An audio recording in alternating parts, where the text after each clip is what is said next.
The sun had barely risen over the thatched rooftops of the remote village when Lila, a girl of 19 with earth-streaked palms and a heart full of unspoken dreams, stepped into the muddy fields alongside her father. Her life had always followed the same rhythm: planting, harvesting, cooking, cleaning, and the occasional whispers of her mother's songs under the stars. Her world was small, defined by the paths between her hut, the market, and the temple. But in her eyes, the world was infinite, and in her dreams, she often imagined stories beyond the paddy fields. She'd heard tales of cities where lights never dimmed, of people who wore silks even in summer, and of homes that stretched into the sky. They were fantasies, no more real than the shadowy legends that grandmothers told during monsoon nights. So when a convoy of black cars arrived one humid afternoon, kicking up dust and scattering chickens, the village stood still. No one ever came here unless they were lost, or looking for something no map could provide. The man who stepped out was tall, severe, and dressed in a suit that shimmered even in the dullest light. He was not from this world. His name was Arjun Rathore, heir to an industrial empire that had factories in 5 states and connections in places no commoner could name. He wasn't supposed to stop in a place like this, but fate had its ways of folding the improbable into the inevitable. A minor car malfunction and a storm on the horizon forced him and his retinue to seek shelter. Lila met Arjun in the most unexpected of ways, while delivering tea to the men in suits. She was muddy, her hair tied with a faded ribbon, her eyes curious yet cautious. Arjun, accustomed to women draped in diamonds and ambition, was startled by her directness. She didn't fawn or flirt. She simply served tea and returned to her chores.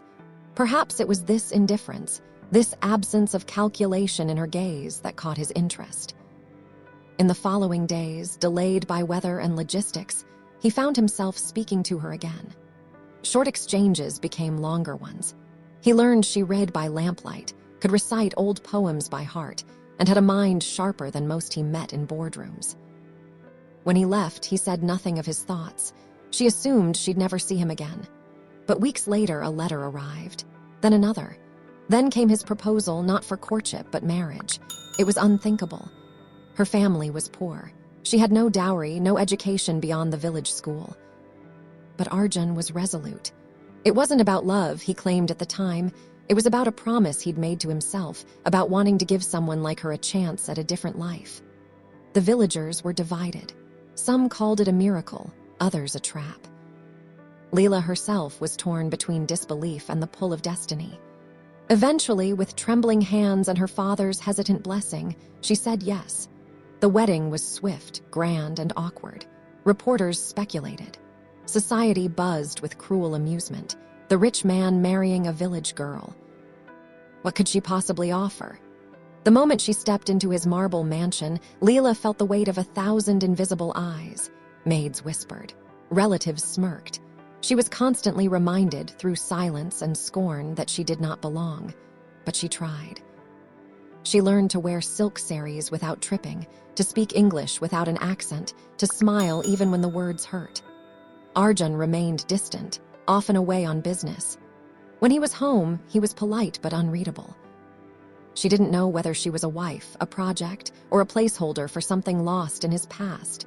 Things began to change subtly, then swiftly. Her jewelry went missing one morning. Then an antique vase was found shattered in her room. Servants started reporting that she gave suspicious instructions. Anonymous letters appeared accusing her of theft and infidelity. At first, Arjun brushed them off as idle gossip, but when a small fire broke out in his office and investigators found one of her bangles near the scene, even he could not dismiss the evidence. Lila was shocked. She had no idea how her bangle ended up there. She remembered wearing it during a party and misplacing it days before. But no one listened. She was confined to her room, not officially accused, but silently punished. The days grew colder. Isolated and heartbroken, Layla tried to make sense of it. Then came the first attempt on her life, a brake failure in the car that was supposed to take her to a charity event. She survived with bruises and a fractured wrist. The driver died. Her screams for justice fell on deaf ears. Arjun visited her in the hospital but said little, his expression unreadable. Was it guilt? Was it suspicion? She didn't know, but something in his eyes seemed torn. Not long after her recovery, poison was found in her evening tea. This time, the maid who served her disappeared before the police could be called. The pattern was no longer random. Someone wanted her gone. Someone within the house, within the circle she was forced into. She began to suspect everyone. The cousins who looked at her with mockery. The aunt who smiled too sweetly. The secretary who watched her movements with hawk-like precision. But what frightened her most was Arjun's silence. He neither condemned her nor defended her. He seemed caught in a battle between belief and doubt. Lila, however, was not raised to be a victim. She remembered her mother's words. Even weeds grow through stone. With each passing day, her fear gave way to resolve. She began observing, listening, putting together fragments of overheard conversations. She bribed a servant to retrieve discarded documents. She noticed that every incident that targeted her coincided with Arjun's business negotiations with a rival conglomerate. The pieces began to form a sinister picture. She wasn't being punished for who she was. She was being used as a pawn to get to Arjun. Then came the night that changed everything. She was walking down the east corridor, the one that led to the old guest wing, when she heard voices behind the half-closed doors of the study. It was Arjun and his uncle, Rajiv. They were arguing. Rajiv was warning him that marrying Lila had opened the gates. That enemies were circling, and that removing her was the only way to send a message. Arjun's voice, sharp and angry, countered with defiance. "Touch her and I'll destroy everything," he had said. Lila didn't breathe for what felt like eternity. That night, she finally wept, not for herself, but for the man she realized she had misunderstood. Arjun hadn't doubted her. He had been trying to protect her from shadows too dangerous to name. His coldness had been armor, his silence strategy. The truth crushed her heart and rebuilt it all at once, but the threats didn't stop. The assassins grew bolder. One broke into her room, armed with a silencer-equipped pistol, and would have succeeded if not for the emergency alarm Arjun had secretly installed. The attacker fled, but now the war had moved from whispers to violence. Lila knew she couldn't just wait to be saved. She had to stand with Arjun, not behind him. She approached him the next morning. He was surprised, unsure how much she had discovered. She told him everything she knew, everything she suspected. For the first time, they spoke not as strangers sharing a contract, but as equals confronting a storm. He looked at her, not as a liability, but as an ally. Something shifted in his expression, a softening, a flicker of regret. He took her hand. "I thought I was protecting you by keeping you away. I didn't know you'd protect me by walking into the fire." That was the beginning of a new chapter, one not devoid of danger, but laced with something deeper than survival, something dangerously close to love. From that moment on, Lila and Arjun were no longer two individuals bound by an unlikely marriage. They were co-conspirators in a silent war, determined to uncover the truth and dismantle the web of deception strangling their lives. Arjun gave her access to the files he had been compiling, and in return, Lila offered her intuition, her clarity of observation, and the unique advantage of being underestimated. Most of the people in the mansion still saw her as a naive village girl with no grasp of the elite world. She used that to her benefit, blending into corners, picking up scraps of information that would otherwise be hidden behind doors and closed mouths. Days bled into nights as the pieces came together. A pattern began to emerge. Bank transfers, coded messages exchanged through innocuous emails, phone calls made from burner numbers, and all leading back to one name: Rajiv. Arjun's uncle, the man who had mentored him through childhood after his parents died. The one who sat beside him in board meetings and toasted at his wedding with barely concealed contempt. Rajiv had been orchestrating the entire campaign of sabotage, using Lila as bait to weaken Arjun's position in the family business. His goal was simple: to push Arjun out and claim the Rathore empire for himself. By targeting Lila, He intended to undermine Arjun's image, discredit him publicly, and ultimately strip him of all power. It was an elegant scheme. If Arjun failed to protect his wife, he'd be seen as a weak man unworthy of leadership.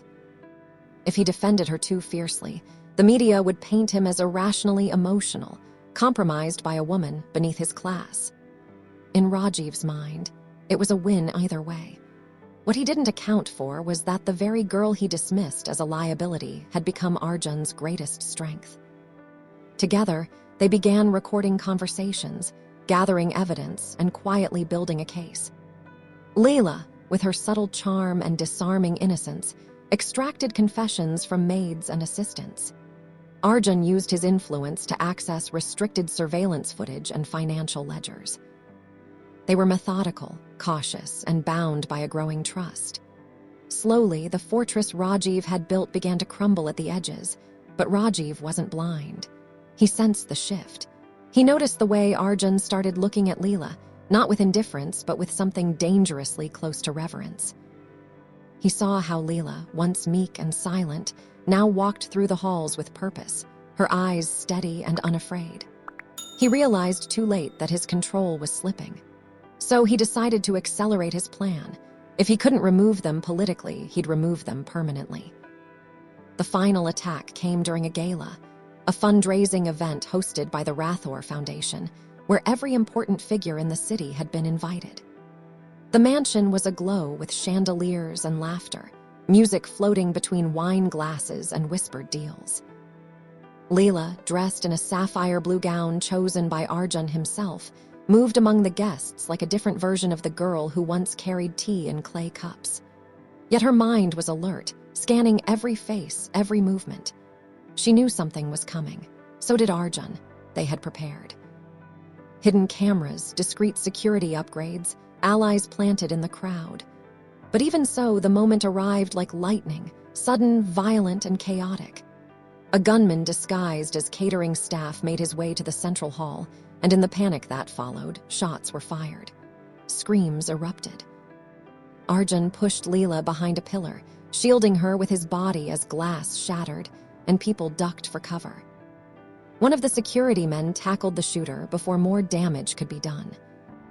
When the gunman was unmasked, he turned out to be a known associate of a shell company tied directly to Rajiv's offshore accounts.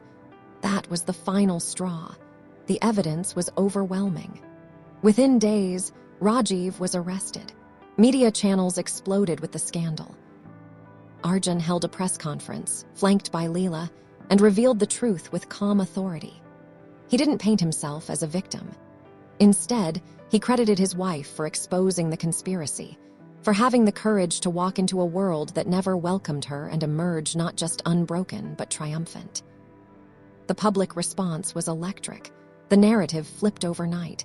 Headlines once mocking Lila as the village Cinderella now hailed her as the silent strategist and the woman who saved a dynasty.